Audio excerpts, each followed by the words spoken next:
Good day mga ka-friendship. Welcome back to my channel SNG72. Gagawa po tayo ngayon ng Belgian Dog Cage para po sa Belgian na aso mga ka-friendship, na may sukat po siya na 181 cm by 126 cm. May lapad po siya na 92 cm mga ka-friendship.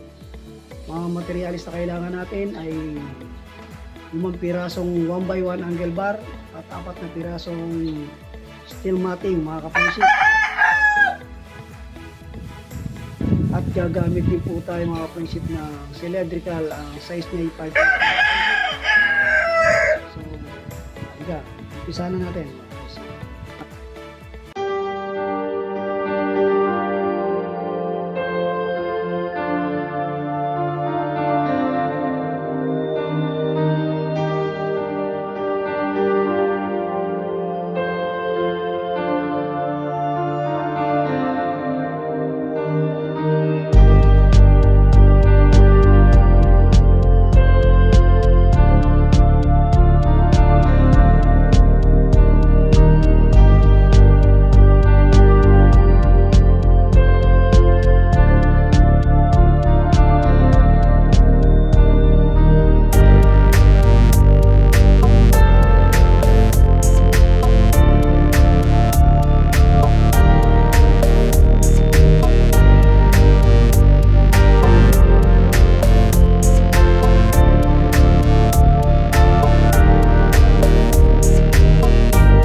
So yan mga ka-friendship, natapos na po natin buuin ng ating DIY dog cage. Ito po siya.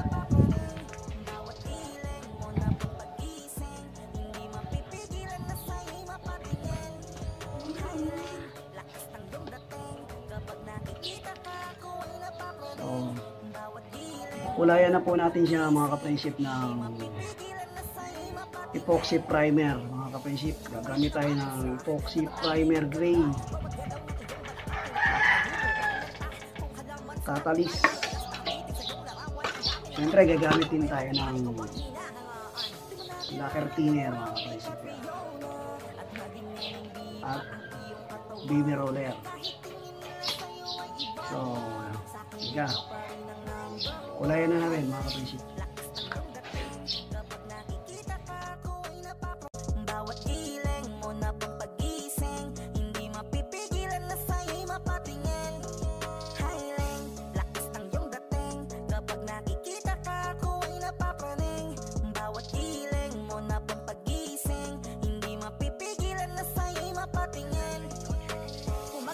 Hapon at gabi, sipi ko lagi ang nasa tabi. Kapag may bagong upload ng video, teka ora mismo din ang mapakali. Diretso tindahan, te pwede pa-load para ma-share ko at mapanood. Maubos man ang giga 50, okay lang at least hindi na ubos sa board. Di man makapag ML, sa'kin ay ayos lang. Makita ko lang kay TikTok mo, sa'kin ay ayos yon. Kaya leng, sana ako'y pansinin. Huwag mo nang sayawin ang tala, dun di naman kita dadalhin. Hi leng, lakas ng iyong dating. Kapag nakikita ka, ako ay napapraning. Bawat ileng mo na pampagising, hindi mapipigilan na sa'yo'y mapatingin. Highling, lakas ng iyong dating. Kapag nakikita ka, ako ay napapraning. Bawat ileng mo na pampagising, hindi mapipigilan na sa'yo'y mapatingin. So yan mga ka-friendship, tapos na po natin kulayan ng ating DIY dog cage para sa Belgian.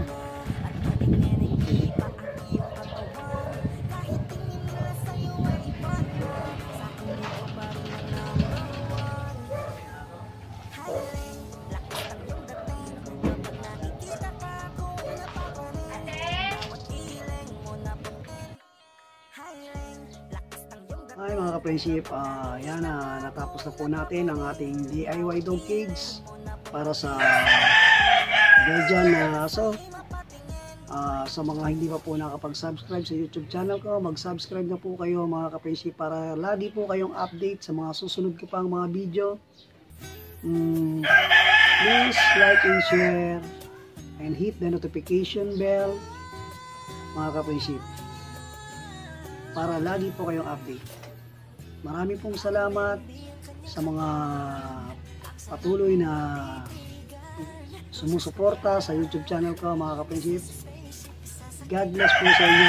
Maraming salamat po. Thank you.